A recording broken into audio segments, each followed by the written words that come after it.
Hello, everybody. Welcome once again to East Peoria Raider basketball. Matt and Ben back at Allison Gymnasium. More Mid-Illini Conference action than the Washington Panthers. They've only won 17 or so in a row. They are looking to clinch the Mid-Illini Conference championship here tonight in Allison Gymnasium, and the Raiders trying to stop that from happening. Not a bad little crowd on hand, although we were talking a little bit before the game, Ben. Some of the Washington faithful over cheering on their state qualifying wrestlers. But East Peoria, a daunting task ahead of them against a very, very solid cream-of-the-crop Mid-Illini team tonight. Yeah, I think the only plus here might be, as we discussed in the pregame, that this is not your typical Washington team. You know, typically they're going to have a couple of, 6'7", 6'8" kids that'll go down low and bang you around and really control the paint. This year they don't have that. Really, you look at the roster, you see 6'4", 166 kid at that's Morton's roster from last night, so that's not even the right roster. This might be better. You see 6'3", 6'4", nobody over 6'4", so that does play to the Raiders' strengths a little bit, and that there's no matchup problems there. But it's the guards that are going to get you: Lou Griffith, Cole Cook, Devin Whitelow. Those guys can all pretty much score the basketball at will, and they all have a really competitive streak that you've got to match, or else you're in for a long night. Raiders with a pretty familiar starting lineup here tonight. Burtis, Markham, Milstead introduced, along with Brock Crippen. And introduced now is number 24, Drew Trow, and the Raiders huddle up, and we are just about ready for action. Felt crazy warm today. It was at least 25 degrees, which seemed like about 60 compared to the Arctic tundra weather we've had lately.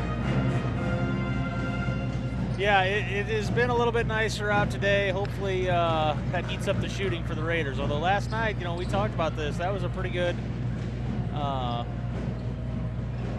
shooting performance by the Raiders last night, so we'll have to see what happens. Looks like Lou Griffith, Devin Whitelow, Cole Cook, Stevens, and number 14, Alex Wiegand starting for the Panthers. Whitelow going to take it and get it right into it. So Washington in that bright orange will start with the basketball. They win the tip. They will run that perimeter. Nice pick by turnover. Jacob Burtis. Burtis will go coast to coast. Hey, there we go. And the Raiders on the board. They leave this 2-zip just underway from Allison Gym. And there's what you got to watch. Is And you can't let that happen. You can't let the 5'10" kid get off a wide open shot and then grab his own rebound either. Lane opens, draws the foul, almost finishes it. Looks like Wiegand drew the foul, and he will go. Nope, it will be Whitelow, number 10. Drew Trow with another foul. Boy, he got a quick foul last night. Yeah, he got into some foul trouble last night too with 4. I think. I don't think he fouled out, but he did finish with 4. Free throw one rattles around and in. Whitelow's a kid who picked up a lot of interest on the recruiting trail. It's kind of cooled off recently, but I think that's more a part of playing in the system that he plays in, where it's very unselfish. So we are knotted up. Panthers come out in a 2-2-1 press here. Raiders doing a nice job of working the ball across that court, very patient. We've seen a number of teams struggle with passing through that press this year. Yeah. Dangerous long passes.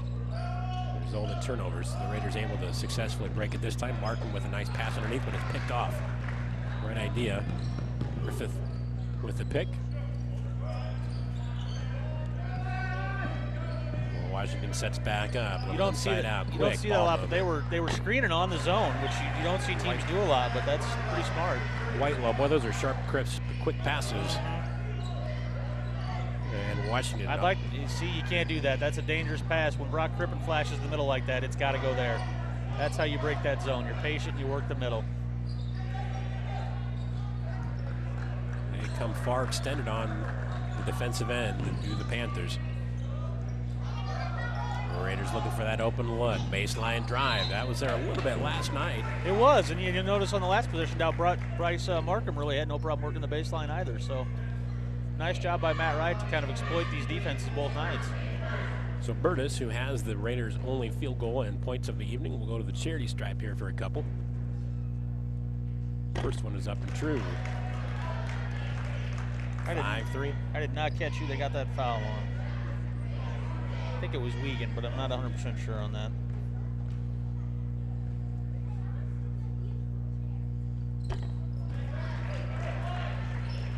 Jacob Burtis with 4. That bodes well. Anytime we've gotten him hot, that's been a good thing. Raiders throwing some pressure themselves. And I question that a little bit because yeah, I mean, Washington's far too disciplined for that. I would much rather see the boys sit back in the zone and force them to shoot. Chris Stevens makes it 7-4. Markham able to track that down. Nice job by Bryce. Trow inside, up long.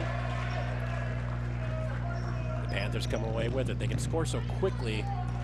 They can get away from you quickly. There we go, another turnover. Turned it over, turned it right back. They trade turnovers, and Washington will set back up. Nice job to close out on Griffith there. Finding that open look. There's that Chris passing, and that just leaves one of them wide open. That's going to be the problem we face all night. That was Cook with the miss, and the Raiders will set things up here. 7-4. 5 minutes and 15 seconds left to go, and a fairly quick moving first quarter so far. Nice skip pass there. So the Raiders showing some patience here. Oh, almost boy, a turnover, yeah, and they do get him for the carry. Milstead. Perhaps a miscommunication there. So Markham out. And that's one of the things the Raiders have to avoid too. You can't just aimlessly dribble against this. You've got to know where your next assignment is to go with that ball. You can't hold it. You can't just aimlessly dribble it, or you're going to be in trouble. Wow. Great pass up and underneath, and it's good. Wiegand with his first points. Ball distribution working well for the Panthers. Third Panther in the scoring column tonight. It's 9-4. As we approach the halfway point of quarter number 1. Another baseline dive. Milstead almost stepped out of bounds.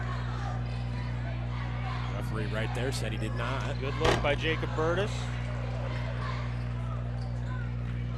There is some pushing and shoving going on. We will have to wait and see how that goes. Well, there is no love lost between these two teams. Milstead takes it. He is drawing some contact.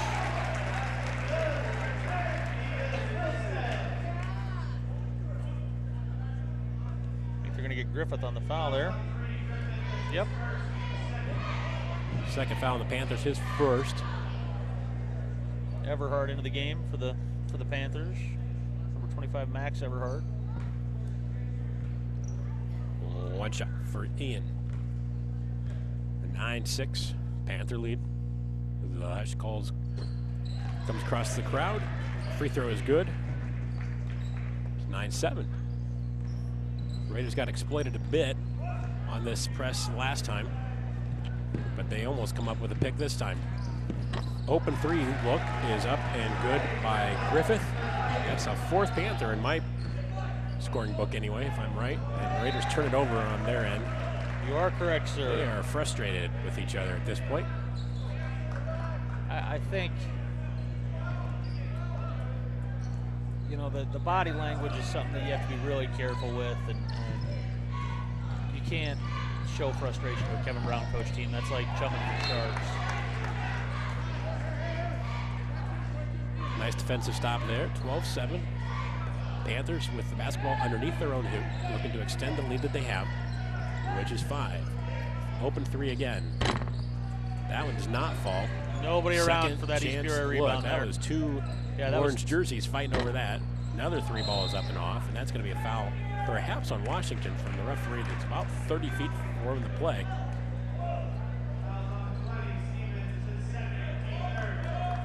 Foul's on Stevens. His second? Yeah, his second. So he will come out.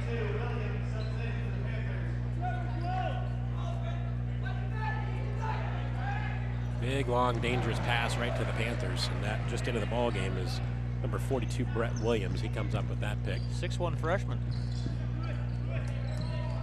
Fairly young. Whitelow's only a sophomore, so Griffith's only a junior, so most of this team will be back next year. It's one of the ways some of these teams have found prolonged success is to find some capable athletes that are underclassmen. Reach in foul. We're going to get Jacob Burtis on the reach there. Second foul on East Peoria, and Washington will inbound right by the Raider bench. We're stuck on 12-7. We approach 3 minutes left to go in the quarter. Underneath it goes. Knocked around, volleyball inside. Boy, wide open lane, G. Wilkers. And that's how Lou Griffith hurts you. He's so tiny, but he's so athletic. So Raiders up. I got a football score here, 14-7.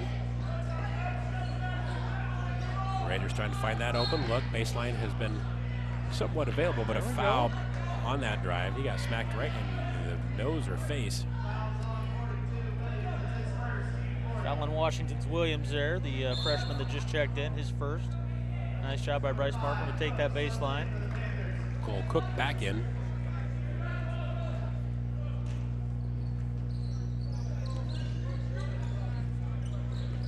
So the Raiders reset here. 2.5 minutes left to go in the quarter. Milstead will go cross court. Nice little David drive. Perkins with a Floater with oh, goodness. He will be picked up with the foul there. Yeah. Charged with foul.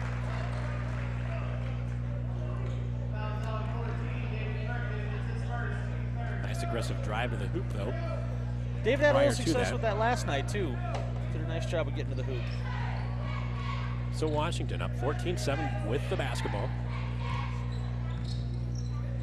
Three-pointers have not really fallen like we saw last night with Morton in here. You have to be concerned if you're East Peoria that the percentages start to fall the Panthers' way here. They've been content to take off 4 of those. So far, yeah, they haven't had to use it. I mean, that's been the thing. That Wiegand? Yeah, that was Everhart, I believe. 25, yeah, Max Everhart, a 6'3" junior there on the finish. So 16-7, the lead extends, and this is the concern that East Peoria had coming in, is just scoring. Yep. 3 ball up and long. Nice job by Cole Cook to corral that. Good hustle by Brock Crippen. He was the only Raider in the vicinity. Yeah. 3 Panthers there. They have been Johnny on the spot tonight with the rebounds, winning that battle tonight under 130 now, 123 and counting. In quarter number 1, a 9-point lead for the Panthers. They have been patient, and get a high percentage shot for the most part. That one booted out of bounds. That's going to be bad luck right there. Kicked right off Milstead's foot. Almost a turnover. Nice defensive stop by East Peoria, but ball not bouncing their way early. So the Panthers reset. We approach 1 minute left to play. And I wouldn't be surprised to see Washington run this out. Well, as soon as I say that. Now they might. Another chance here. I was wrong. Pull-up shot, a third shot perhaps. It does come to nope. White low. Yep. Now a 3-ball up and good by Griffith. That's 8 for him right now. Matt Wright wants a timeout to talk this over. Extend it to a 19-7 Panther lead. Well, I have a random trivia for you at our first time out again. These. Mr. Matson is not here, so no pressure this time, but I will give you, you'll probably know this. How many times did the infamous Wilt Chamberlain foul out of a basketball game? Oh my goodness. I gotta believe it's over 1,000. 0. Never fouled out. One of the many amazing facts on Wilt Chamberlain, and I cross-checked this last night. I saw that come across as a trivia fact. I thought I need to confirm this, and sure enough. Wow, never fouled out of a game. That's unreal. That's unreal. I would have gone significantly high just like you. Well, given the other high statistical facts that we know about him, both on and off the court. Wasn't a bad shot at that, yes. 38 seconds left to go, opening quarter. Raiders 3-ball would get it under 10 here at the end of the quarter. Perhaps a little Bryce Markham 3. We'll have to wait and see what happens. Yeah, I think you're going to see, well, I was right. Bryce was going to slide to the wing, but Wiegand went right with him. Boy, tight, tough defense Yeah, here. That's the other thing. 10 seconds left. we may not get a shot here. Dangerously close to half court. Yeah, we're so far out right now. I mean, we're going to get a shot, but it's not going to be anything. 3 seconds, all that's left. We are going to be shot. Well, oh my goodness, away from the hoop, and we will be back for the second half. And there you see our score: 19-7 Panthers after 1. Back with the second quarter on Eastside Community Television. In the small town of Elmira, New York, a boy was born into an all-American family. The odds of him achieving his dream in the fashion industry? 1 in 23 million. The odds of having a child diagnosed with autism? 1 in 68. I am Tommy Hilfiger, and my family is affected by autism. Learn more at autismspeaks.org/signs.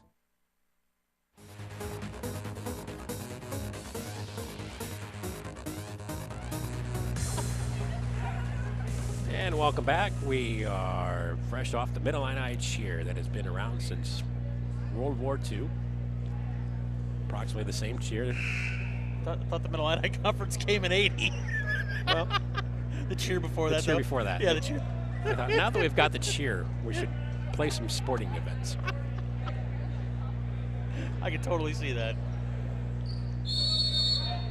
Well, I have to tell you, we recently did an East Peoria history assignment in my class back when they opened the original A building, and it was fairly interesting about all the stuff that was going on back then. I, for example, had no idea that they had a fort. Was it Herring here during World War II for the people learning to drive the Caterpillar tractors and whatnot to haul the artillery. So the Caterpillar had a fort here in addition to its factory. What part of A building was that in? Over at not in our A building. Well, no. The fort was down by what's the Levy District today. In the original. I did not know we had an archery team, as we were just informed through our headset. I was not aware of that. A lot of those early bird PE overachievers had archery, at least as an option. Shooting in the dark. Perhaps, I don't know. Boy, and the struggles on the boards just continue for the Raiders. And that's with Jacob Teagard. And Jacob Teagard, the tallest player on either roster, and still struggling here to get boards. So foul on Alex Wiegand there, 6th on the Panthers. So the good news is we'll shoot the next time Washington fouls us. Just a matter of getting them to foul us. Raiders have just struggled offensively, and that continues here as a breakaway layup is up and good by number 25, Max Everhart. But what I was about to say is we were looking at our score here, and Jacob Burtis, if you recall, scored our first 4 points, and that we've only got a 3-point play by Milstead since that. Yeah, that was opening the opening volley. Yeah, that was in the opening minutes of maybe opening minute of the first quarter. And another turnover here. That ball's on the floor. Raiders fighting, but Panthers come away with it. Baseline, and then it'll go cross court. And they're starting to look comfortable offensively. That is Wiegand. And he will go to the charity stripe for a free throw.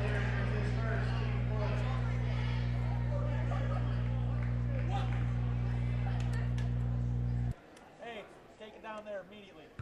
Sergeant's coming to get all y'all. We can hear you on the mic. Go. Take it down to the extra student section. Here is Markham, cross half court.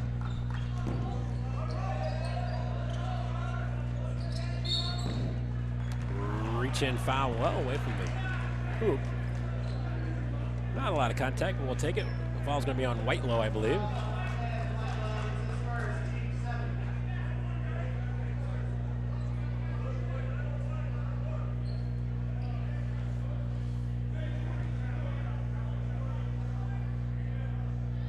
Never chock full of dull moments here at the broadcast. Excitement is in the air. Free throw here for Milstead. Free throw one, bounce, bounce, bounce, bounce. Holy Jiminy Christmas. Bounced 17 times, goes through the hoop.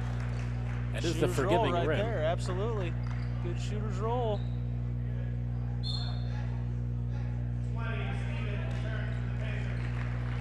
Stevens in for Panthers. He will replace Everhart.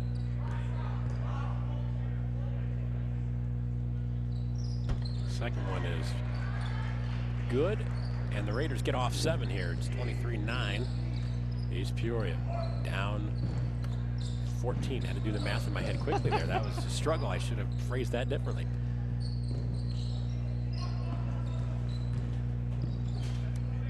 Washington sophomores victorious earlier tonight, 52-38. I knew it was 14 points, but I didn't know what it was.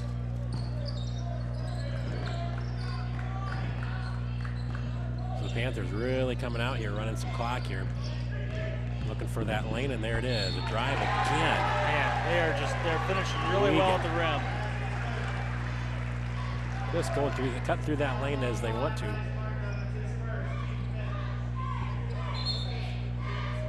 That's where East Peoria, what are you going to do? Physically, you don't have a huge amount of mass. Yeah. Huge kids in there. Some quick feet. But it's a tough matchup for East Peoria. And they finish another one, and this is almost getting out of hand. We're on the verge. 26-9, there you see it.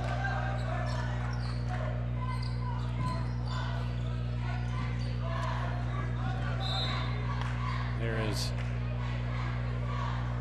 going to be one way the Raiders can try to get back into this. That's going to be a foul on, who are they going to get here? Are they going to get Wiegand? Did not hear.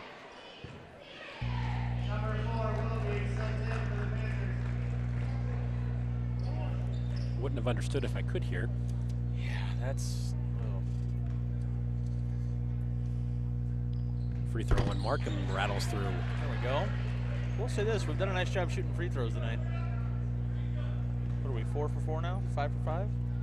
Yeah, got that at 6. Oh, there we go. And there we go. I'm that guy officially. There we go. Two nights in a row, I think. Although you helped us last night, so it all evens out in the end. Yeah, that's 26-10. Can't believe I just did that to my own team. It hasn't mattered lately. We've said that. Well, we were at the good rim too. I mean, that's, you know, that ought to count for something. It should.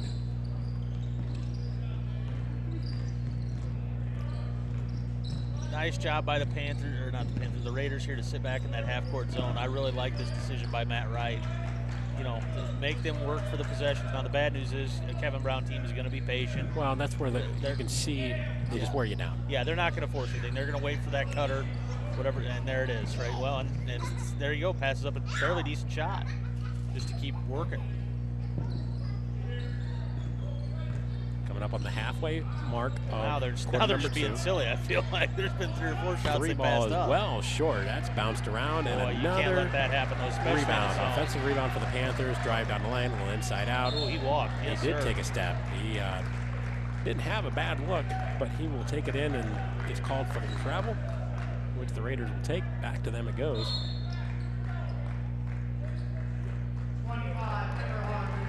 Everhart back. He will replace Willoughby. Willoughby, another youngster, just a sophomore.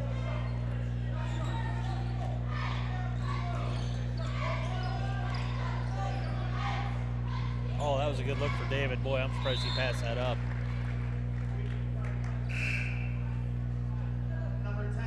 And it gets to a point against when you're facing defensive pressure like this, you almost anticipate them closing out so quickly, you know, when you pass up shots like that, and really end up almost making it worse than it is. They speed you up so much. Nice job by Jacob Burtis to use the pick there.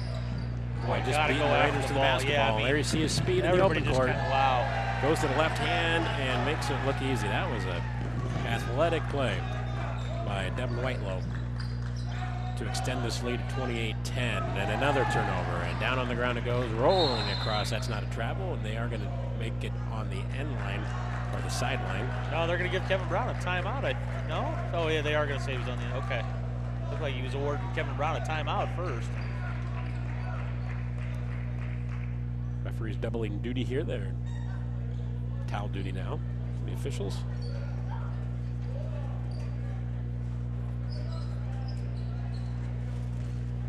So East Peoria right in front of the scorer's table. I've created a nomadic clan of students here. They're just wandering right now. Like a herd. Yeah. Shepherds looking for somewhere to lay. 28-10. Yay, though the Hindus speak of karma. True. Nice little drive. Goes left hand. He's going to draw a foul, though. Milstead will go back and shoot more free throws. Got to be close to the double bonus at this point. But the only thing Washington has struggled with tonight, they have been called for, I believe, 9 fouls now. Yeah, that is the 9th, but again, they're so deep. Well, and that's where, I mean, it's one of those little subtle things that Coach Brown, I mean, he does a nice job of picking the times to get in who he needs to get in. Matchup lines, defensively, becomes a chess game. You know, I was just looking at this Washington roster in front of us. There are 3 seniors on this roster. Now, they've all seen a lot of time tonight, but my goodness, they're going to have so much back next year. And this, you know, and that's scary. I mean, this isn't a team that's kind of grown into itself. I mean, they've won 17 straight. Three-point shot is up and good. That is, once again, Everhart. It's 31-11. 20-point lead for the Panthers. Raiders just struggling offensively here, and credit a solid defensive effort by the Panthers. There's a 3-point shot short. That's knocked out of bounds and a foul. Nice rebound by Brock. Just got undercut a little bit there. Couldn't keep his feet. Wow, they're going to call him for a travel. No. What are we doing? Oh, we're going to the line. Okay. We saw everybody walking toward Matt Wright. It's like, there's no way that just happened. Did not catch here's that Crippen. foul was on again.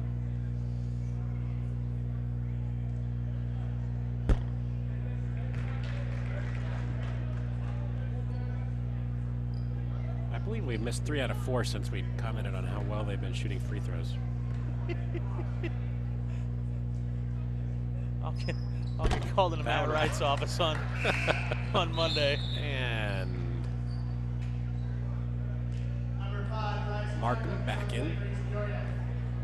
So we'll try this one more time, and 2:40 left to play in the first half. 31-12, Washington on top. Haven't seen a lot of Lou Griffith. It seems like he's been out since about the 6-7 minute mark of this quarter. Not that they've really needed him. That's just good ball movement. That's just a great look. I mean, Wiegand just elevated literally above everybody there. That kid has springs in his legs. He's kept probably half a dozen drives alive for them offensively. It's unreal. I mean, he just nice job by Ian Milstead there. That's great for him. Great into his look. I mean, momentum toward the basket. That's everything you want right there.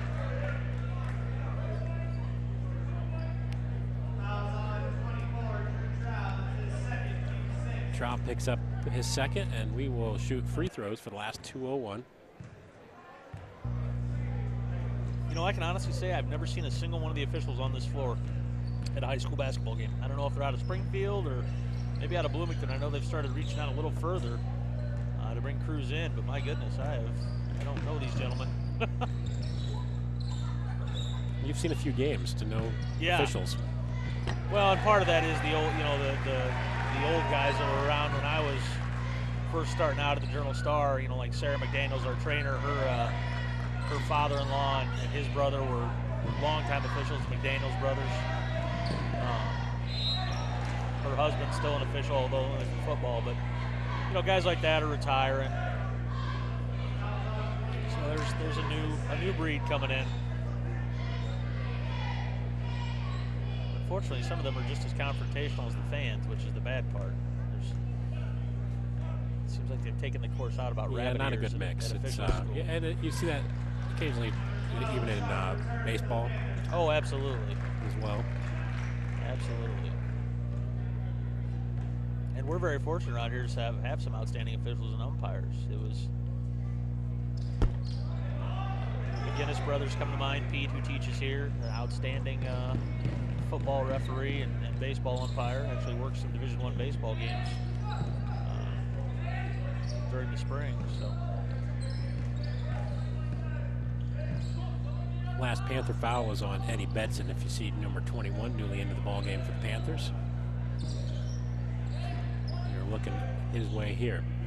Under a minute to go. They spread it out here, and they are going to wind some clock. just It looks incredible like. how patient they are against this zone. I mean, they don't get flustered. They don't go hunting shots. I mean, my goodness.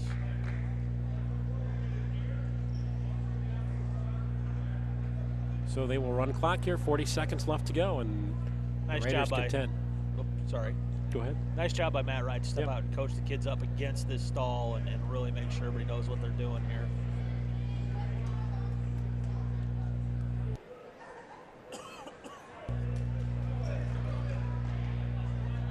And with 20 seconds, they will kick in the offense here. 17 and running. That just looked weird. It did. That was True, just it not just- really. I thought it looked like they were It going to was engage. like a bad square and it dance. was, Yeah. Who's Nice got up this big partner? ball line low. And after all that, oh my wow. goodness. That was Wiegand Wiegand again. again. And that will bring us to halftime, 35-13. Panthers out on top of your Raiders, and we will be back with the second half on Eastside Community Television. Hey, Hard, what's this? That's my resignation letter. You're resigning. Why? Because you're constantly ignoring me? You're half as active as you used to be, and you eat stuff like this. You've been putting me under a lot of pressure lately. That's why I'm ready to quit. I forgot. I'll do better. Please. Don't quit on me. Okay. But remember, it's not what you say, it's what you do. Listen to your heart. Don't let it quit on you. Let's go for a walk. Uncontrolled high blood pressure could lead to a stroke, heart attack, or death. Get yours to a healthy range before it's too late.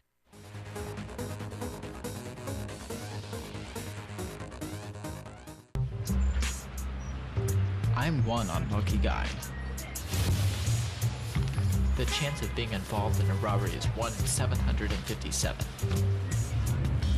The chances of being struck by lightning 1 in 750,000. Please fasten your seatbelts for unexpected turbulence. The chances of being a victim in an airline crash 1 in 29 million. Hey, could I get some peanuts? The chances of being involved in a car crash are far greater than lightning strikes and plane crashes. And if you are texting while driving, your risk of crash increases 23 times. Now, I may be an unlucky guy, but I don't have to be part of that statistic, and neither do you. Drive responsibly.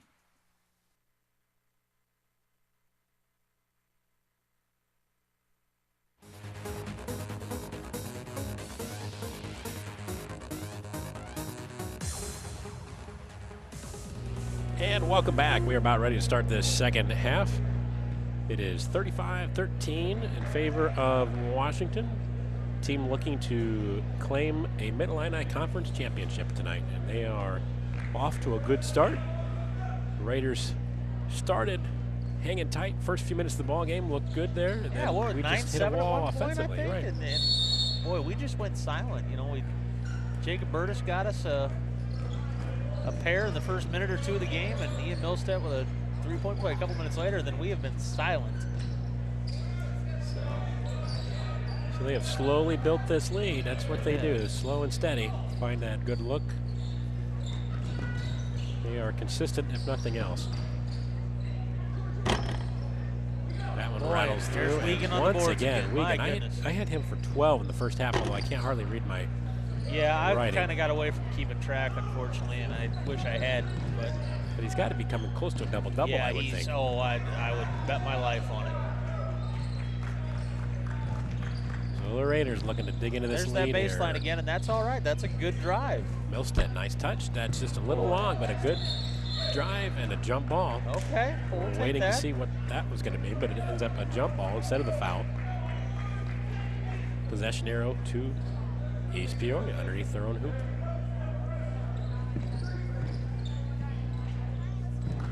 Into Markham it goes. Back to Burtis. It's pretty telling about a team's defense when you run picks like that and you're still not open coming off an inbound play. I mean, that's suffocating. Almost a pick there. Markham able to hang on to it. Nice and look finds the by back Jacob door. Burris to Drew Trow. Drew Trow with his first bucket of the ball game. It's 35-15. And that just a great play by Jacob. I mean, his head immediately came around, and he was looking to get rid of that ball, and just perfect. I mean, that's how you do it. Little floater up and bounce There we around. go, No. okay. Milstead the other way.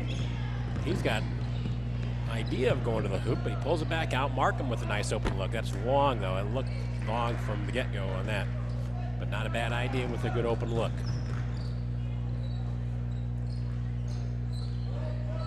Boy, look at that. Thought about it. That's 2 shots they passed up right there.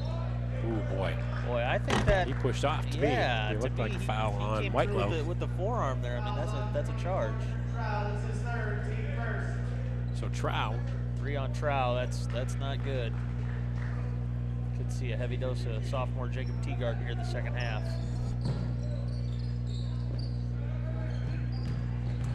So a couple minutes gone by here. Surprisingly, the Panthers have yet to score here in this third quarter. That is true. We are going on 2 minutes plus.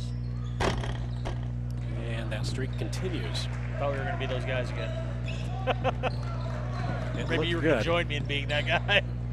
That was contact, There we and that go. goes in. Burtis. Goal by Jacob Burtis there. Nice finish, really. 35-17. Washington's going to take a timeout. Kevin Brown not happy right now. Taking a 30, I think.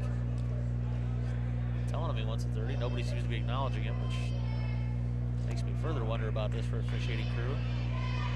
Except including the fact they're all gathered on the scoreboard now. I think we're beyond our 30 now. I think the ship has sailed.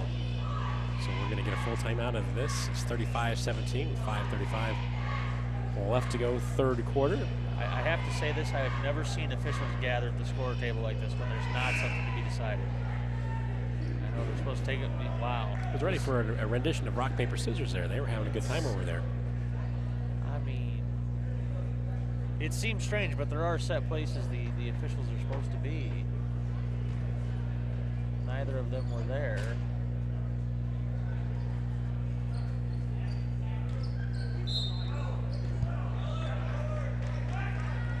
So here we go. After the timeout, 5.5 minutes left to go. Third quarter action from Allison Jim. Washington looking to extend Almost the a pick 17-game there by winning nice streak, and he pick got there it by that time. there we go. Almost had one for me and Milstead. Nice ball control, and he gets the foul. Okay. On Way the to get it push. up on the We'll take rim. it. Oh, and a lot of contact there. They're really going to get Colton Sharp, I believe. Indeed. Another sophomore.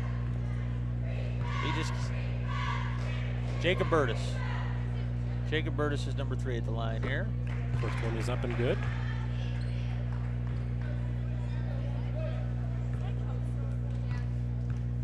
See if we can break the curse of the, you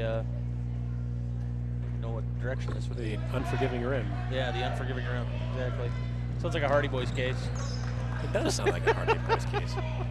So the Joe, they're unforgiving- having trouble making free throws. He walked, but Baseline tip, tip, man, tip. look at that. It's just all up on the rim there. My goodness. So 3-minute plus drought here for the Washington Panthers allowed the Raiders to climb a little bit closer. 3 ball would Hey, certainly bit by put a bit. dent in this here. They climb them out 35-19. one rock at a time. Yeah. Nice pass. inside.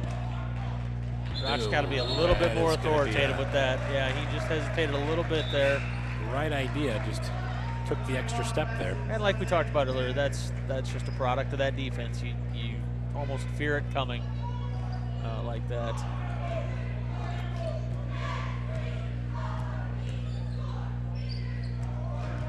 We're coming up on the halfway mark of this third quarter. Panthers continue to be patient offensively, looking for that high percentage Almost shot. They- overly so, it seems It like is now. this. I would say since about 3-4 minutes left to go in that first half, really slowed down any flow to their offense, and They've been much better when they've gotten out in transition. You know, the one that stands out to me is Whitelow getting that steal and going end to end. I mean, when you've got guards like this, you need to take advantage of it. fouls on Crippen his first. Panthers will inbound underneath their own hoop.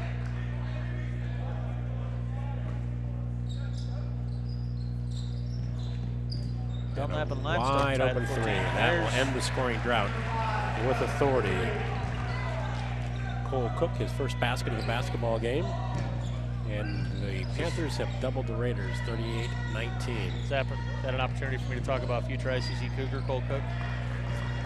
It is. There's an open court drive bucket by Griffith. And just like that, when the Raiders put together a little bit of a drive of their own, a little bit of a scoring flurry here, the Panthers match it.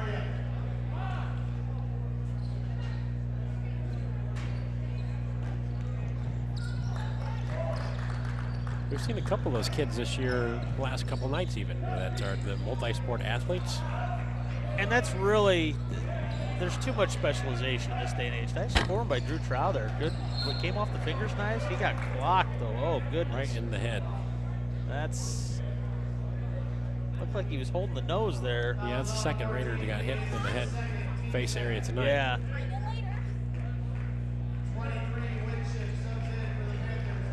Man. Well, at least there's no concussion protocol for that one. And no blood on the uniform so far, so. No x-ray, no foul. One and done. Panthers putting on a rebounding clinic here tonight, among other things. They really are. They have been so strong on the boards. He has not scored all night, and that is his second 3-ball in the last 45 seconds. So as 3 minutes now approach the remainder of this third quarter, he is, I think he's bleeding now. We'll see. He's motioning to the bench. Yeah, he's holding the hand there like he's giving Milstead and Teagard back in. It looks like he's kind of cupping the hand there like he's fighting it. Still going to give everybody a high five going down the end of the bench, though.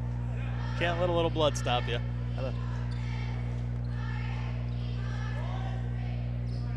So 43-19, right idea inside. Tried to get it in to Teagarden. Panthers come away with it. Well, they have ended this drought with authority. There's a long 3-ball up and off. Alex Wiegand with another rebound. Surprisingly, Wiegand with a rebound. Cook again. That one Cook off, misses. amazingly. And a third opportunity on this drive. And a fourth opportunity on this possession. And look at their spacing. I mean, that's the impressive part. I mean, there's nobody, you know, you go back to the 50s, always 5 feet apart, you know, at least, and there it is. There's very little lack of movement. There's 5 opportunities, and now 6. Wow. Now a foul. And then, if anything sums up this game in a nutshell, that was it right there. You know, at one point I looked down and I think they had us out rebounded 8-1, and I thought there was no way that was possible, but it may have been right at that point.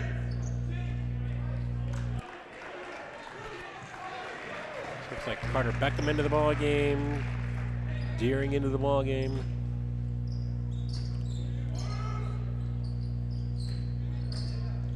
At this 43-19 juncture. Panthers looking to extend the lead. Looks like he's using Deering in the post, which is a little odd. I mean, Collins a solidly built kid, not very tall, but almost a walk. Pull up jump shot up and bounce it no. And the Raiders at last. Nice job by Ian Wilson throwing that down. That foot might have come down out of bounds even after. He was close. They are now taking Drew Trout in the hallway, by the way, for concussion protocols. Sarah McDaniel's taking him out to check it. This game's gotten sloppy all of a sudden. Last few, really the whole quarter, certainly the last few possessions. Floater up and that bounces out. Great job by Jacob Teagard to get a hand in there. Nice job on the baseline. That one rattles out. Can't buy a bucket suddenly.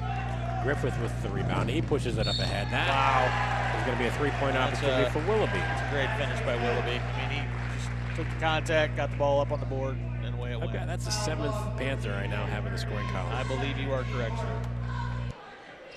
That is far from official. As we say, 4 over under on all my statistics. Plus-minus rating.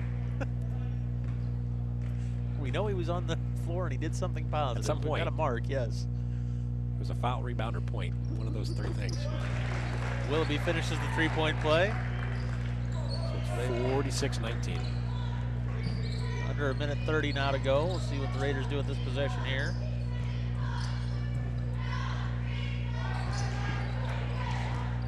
Looked like, didn't see where Sarah McDaniels was going. Looked like she and Drew Trower were headed back maybe off stage there in the auditorium. Might need a little darker to check the pupils there, which can't be a good sign. Nice pick by Jacob Teagarden there. Nice drive by Milstead. He hits the ground hard. Man, that's how you see wrists get broken and stuff. Goodness gracious. Very aggressive foul.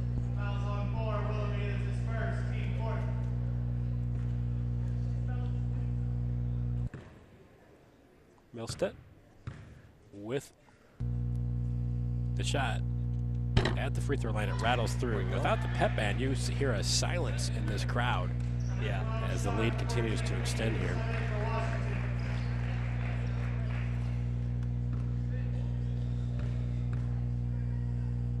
He's got one more. Second one is up and long. Panthers come away with it. Under a minute to go here. They'll push it across half court. It's kind of, it's been a somber couple of days here at East Peoria High School. We had, speaking of Washington, we had the mother of Dax Locke, the youngster who passed away back in 2009 from childhood leukemia, and we're starting Hope Week this week at the high school. We'll be doing a bunch of fundraisers, but then today, very sad news, EP faculty member Robin Goff passing away after losing her battle with cancer. So we're doing good things for a good cause this week. It'll really hit home on Monday when we start raising money for St. Jude, but very sad to hear about Robin this morning. Brings home the reality of a dreaded disease. It really does. You assume people like Robin would be on the sidelines for a long time, sitting on the softball field. You could have heard a pin drop in here Friday afternoon. I was so proud of our kids. I mean, so respectful of Miss Locke's story and the story she told, shared. Gonna get something you don't see very often. Contested free throw here with no time on the clock. No time on the clock, so we will have a couple of quick free throws. We've seen a little bit of everything tonight. Why not see a couple of free throws with everything stopped and the horn ending the third quarter? This will extend the Panther lead to 47-20. One more for Everhart.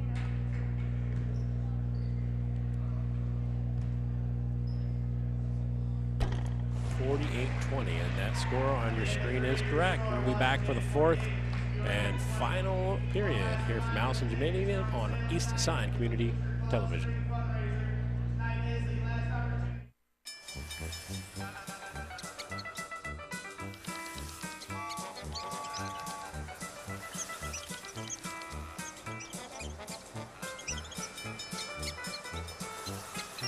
Kids will spend 15 minutes watching online videos like this one.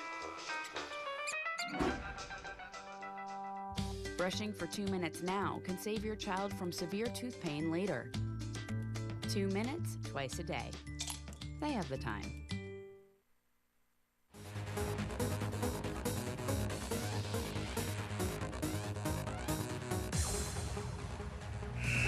And we're back. Horn sounds. We're ready for the fourth and final quarter of play. It's been all Panthers from the get-go. You know, we were wondering if there was going to be other media here tonight covering this game, and one of the things I just don't understand about the current state of the Journal-Star, there's nobody here for what's going to be a Middle Illini Conference Championship for Washington.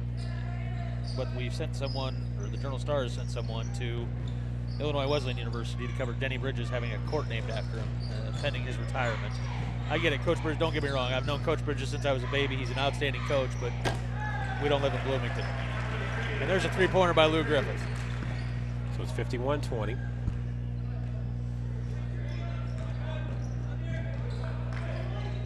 fact, I have a hard time remembering the last kid from the Peoria area that played at Illinois Wesleyan. It's been a while. Three ball up by Colin Deering. Nice job by, I believe that's, Hayden Burtis going in to get the board there. Nice job by Hayden. Maybe the Pantograph would send someone here. They would have back in the day, back when they were fighting over the east side of the river, absolutely. I could never figure that out either. Who the heck in East Peoria or Metamora gets the Pantograph? They're 10 miles from where they write the news at the Journal-Star. Morton, I can understand. I mean, that's a 25, 30-minute drive. That's a little understandable, but goodness.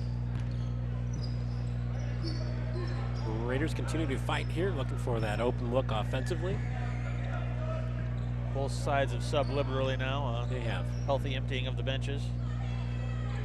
No point in getting anyone with substance hurt here. Not that we want to see anybody get hurt, nor do we not value anybody's. That sounded awful. There's no way I can explain my way out of that one. That just. You knew what you meant. You just want to be safe open with foot, everybody. insert mouth. Oh, it's curious. Kevin Brown's put his troops in a zone here with the. Nice job by the official there. That's a really tricky call there, and they ended up. Got Drew Trout at the end of the bench or the nice pack right above his eye. He must have got a knot there. So maybe not the nose. Yeah, I don't think it was. He's over the left eye for sure, holding that ice pack on. That was We've seen some solid contact on those fouls. Those fouls. It's been a rough weekend. Who went down last? Oh, it was Altenberger from Morton last night. That's right. Sarah McDaniel's earning that paycheck. Not that she never does anyway, but I'm just going to stop talking because I'm indirectly insulting everyone now. But a busy couple of nights nonetheless. We've talked about that increased safety, though, and you know, years ago we would not have had, we'd have an athletic trainer, but their primary goal was to get you back into action. Yeah, and really, I mean, it was a lot of their stuff was done pregame. You know, it was more a therapy role or a rehab role. Right. Somebody's coming back from injury, make sure the ankles are taped, wrist, you know, all that stuff. But more than ever, they're all about treating during games. Staffs at both Great Plains and Midwest Orthopedic do a great job for the athletes in the Peoria area. Beckham with a nice move defensively. Stepping on the sideline there. Nice job by Carter. So 5:54 left to go in this one. 51-20. Washington comfortably ahead on their way to a Mid-Atlantic Conference championship. Ooh, we're back to the fancy stuff again. Yeah, but that's very fancy.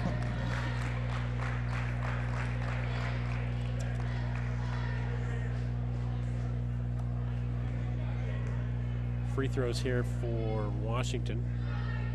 Colton Sharp, number 12 at the charity stripe, with a couple.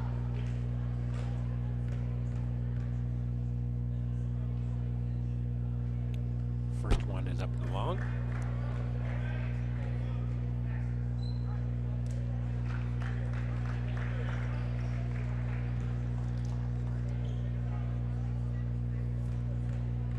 What is your prognosis for the Mid-Atlantic postseason this year? Well, it's going to be interesting. You know, it's so hard to get a feel for the Peoria schools now that they're in the Big 12. You know, and it's going to be like that next year in football as well. It's just so hard to determine how good they really are. You know, Manuel's gotten beat up a little bit. I don't know how much of that is travel related. You know, I mean, a lot of these nice coast to coast there by number 34, Lucas. You know, a lot of these Peoria schools traveling, 2 hours, 2.5 hours to Champaign, Danville, all these different places now. That takes something out of you. It does. It's just a curious decision with the fuel costs and the travel expense and ideally, you know, the Mid-Atlantic schools would take the district or the mid-state schools, whatever you want to call them, District 150. Right.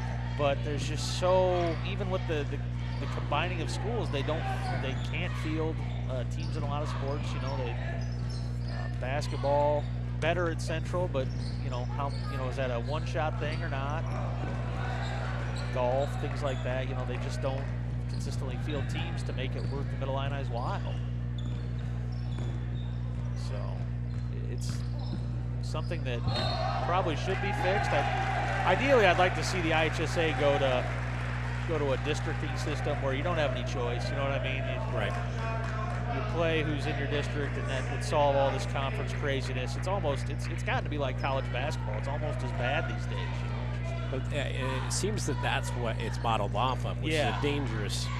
Well, and if you're still considering about academics and everything else that goes with programs. Absolutely. Why would you want, you know, and these kids, it's on a school night. You know, I mean, these kids are traveling this on a school night. Well, and it's hard enough with these kids locally to go to Morton on a night and get homework done and get. Yeah, I mean, if you go to, you know, if a kid even goes to Canton, you know, if you leave here and go to Canton, that's an hour bus ride. So that game's getting over at, you know, if you're lucky, 9, and then going, you know, hour home, 10:30 probably by the time they get home, get something to eat. Still got to do homework and stuff. It's rough, but you know, I think the IHSA can solve a lot of those issues. And the example I always use is IVC. You know, IVC never should have gotten out of the Middle Illini. They were, you know, a little short-sighted, and I was asked to be at those discussions when they did that. I was living in Chillicothe at the time, and was asked to come to the board meeting where they decided that. And I said, this is what's going to happen. You know, you're going to find yourself, you know, you're doing this for football. I understand you haven't had a lot of success in the sport. I get it, but, you know, did it pay off? Yeah, they made the playoffs. That's wonderful, you know, but in everything else, it's hurt them. There's no doubt. Now they're on their 4th conference in 5 years. So the IHSA, I think, needs to step in. It's a big step for them, and there'll undoubtedly be some people upset with them, but eventually that's going to happen. Nice shot by Colin Deering there. Deering's first bucket of the ball game. Free ball. Makes see him get some action. This is some good extended run for Colin. It is.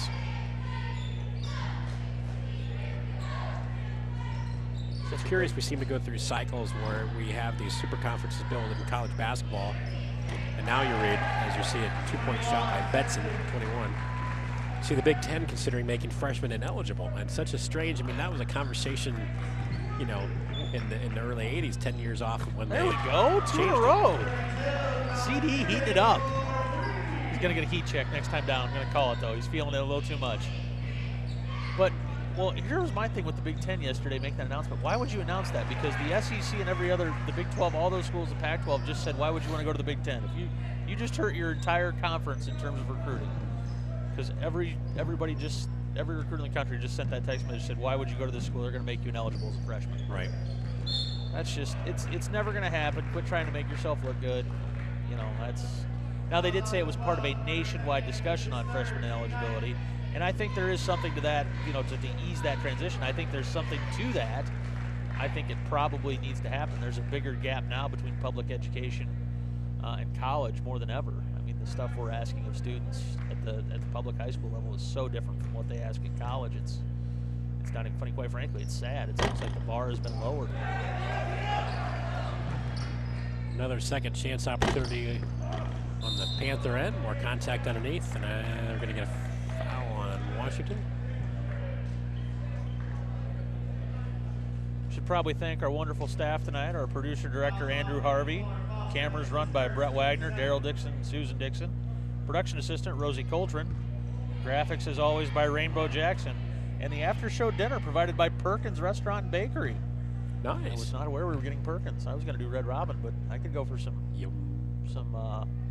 Perkins for sure, as long as I get some pie.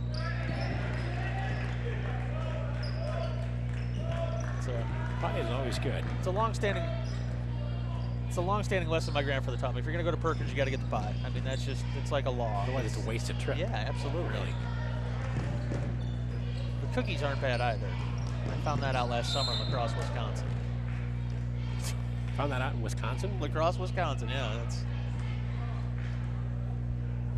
I don't know that I've been to, not only Culver's in La Crosse, I don't know that I've been to La Crosse, so I take your word for it. I spent a lot of time in La Crosse last summer. It's a lovely town. More beers per capita than anywhere else, or more bars per capita than anywhere else in the country.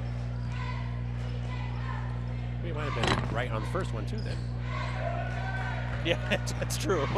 You know, you're in a town that's familiar with alcohol when the town water tower is a 6-pack of beer.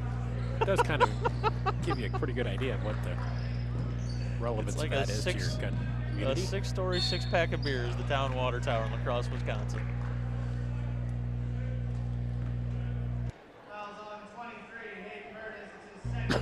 Excuse me, goodness.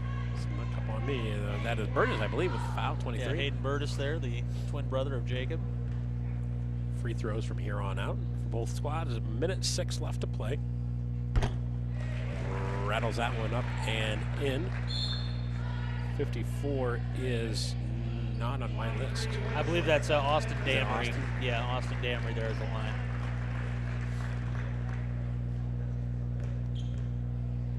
Tells you the point of the game we're in when we're getting down to the kids that are getting some time here. They didn't even have him on the roster there, so just one without a number. So I assume that's Austin. So 60 to 26, 3-ball up. This time it's low long. Not a bad look. Oh, there we go. Get it Fighting there. defensively for that rebound. And the Panthers will come away with 50 seconds left to play. 30. Brennan Curtis, and they're scrapping for a rebound. The contest. It's good to see.